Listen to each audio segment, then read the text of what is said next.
Hello friends, welcome to my channel పరి vlogs. ఇక్కడ మీరు చూస్తున్నారు కదా బుజ్జి, మన కల్కి మూవీలో మన ప్రభాస్ గారు వెహికల్ అయితే మన హన్మకొండ శ్రీదేవి మహల్లో అయితే దీన్ని అయితే ప్రదర్శన కోసం ఉంచడం అయితే జరిగింది. అది 7 నుంచి నైట్ ఉదయం 7 నుంచి నైట్ 10 వరకు అయితే ఉంచడం అయితే జరిగింది ఫ్రెండ్స్. దీన్ని కళ్ళతోని చూసినప్పుడు, డైరెక్ట్ చూసినప్పుడు నా ఆనందానికి అవధులు లేకుండా ఉన్నాయి. అయితే సుమారుగా నేను కల్కి మూవీ 5 టైమ్స్ చూశాను.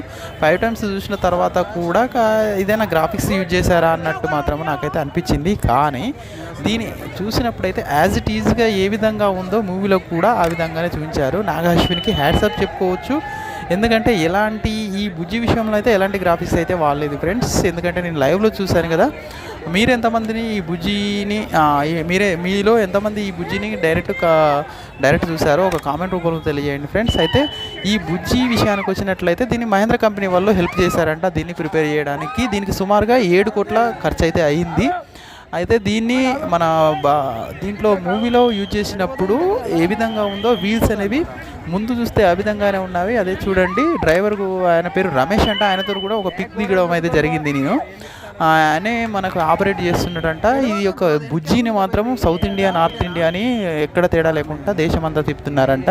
నెక్స్ట్ హన్మకొండ నుంచి అది డైరెక్ట్ మనకు బెంగళూరు తీసుకెళ్తామని అయితే అన్న వాళ్ళు అయితే చెప్పారు. వాళ్ళు అక్కడ తెలుసుకుంటే ఇన్ఫర్మేషన్. అయితే మన తెలుగు సినిమాని హాలీవుడ్ లెవెల్లో తీర్చిదిద్దినటువంటి నాగ అశ్విన్కి అయితే దీన్ని చూసిన తర్వాతనైతే డైరెక్ట్ నేను చూసిన తర్వాత హ్యాట్సాప్ చెప్పాలని అనిపించింది ఫ్రెండ్స్. ఇక దీన్ని బుజ్జిని నడిపినటువంటి ప్రభాస్ గురించి అయితే ఇక మనం వేరే చెప్పని అవసరం లేదు. దానికి బుజ్జికి ఖచ్చితంగా ప్రభాసే ఖచ్చితంగా దాన్ని ఆపరేట్ చేయడానికి బాగా సూట్ అయిందని చెప్పుకోవచ్చు ఫ్రెండ్స్. ఈ విధంగా ఎన్నో విషయాలను ఈ యొక్క కల్కి మూవీలో అయితే చూడవచ్చు మనము. కల్కి ఏ విధంగా వస్తాడు, అదేవిధంగా బుజ్జి యొక్క కీలక పాత్ర అనేది కల్కిలో ఏ విధంగా ఉంటుంది అనేది మాత్రము మనము దాంట్లో క్లియర్ కట్గా చూపించాడు. ఈ విధంగా కల్కి మూవీలో చూసినటువంటి వెహికల్ని నేను కళ్ళతో చూసి దాన్ని టచ్ చేసి అసలు అది ఐరనా లేకుంటే ఇంకా ఫైబర్తో తయారు చేశారా అన్నది మాత్రం నేను దాన్ని టచ్ చేసి కూడా చూశాను ఫ్రెండ్స్. అయితే మీలో ఎంతమంది చూసారో ముందు చెప్పినట్టు ఒక కామెంట్ రూపంలో తెలియజేయండి ఫ్రెండ్స్.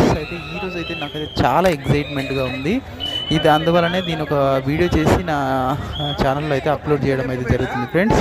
ఈ విధంగా మీ సపోర్ట్ ఉంటే నేను ఇలాంటి కొత్త విషయాలను మీ ముందుకు తీసుకురావడానికి అయితే ఉంటాను. దానికోసం నా ఛానల్ సబ్స్క్రైబ్ చేయండి, లైక్ చేయండి, షేర్ చేయండి, కామెంట్ చేయండి friends. Thank you very much.